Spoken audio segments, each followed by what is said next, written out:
डिव्होर्सेसमध्ये आणखीन एक येणारी गोष्ट आणि जर तुम्हाला मुलं असतील तर मुलांच्या कस्टडी बाबतचा त्याचे काय कायदे आहेत? समजा मुलं लहान असतील म्हणजे 7 वर्षाच्या आतलं मूल असेल, मुलगा स्पेशली, तर मग त्याची केअरटेकर आईच राहते.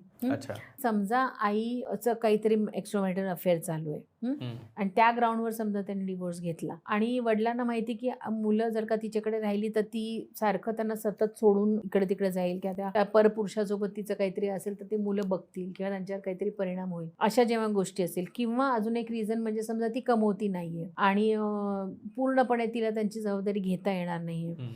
अर्थात वडिलांनी जर का स्वेच्छेने म्हणा किंवा कोर्टाने त्यांना अलिमनीची ही दिली, ऑर्डर पास केली किंवा मुलांचा खर्च तुम्ही उचलायचा का, तर गोष्ट वेगळी.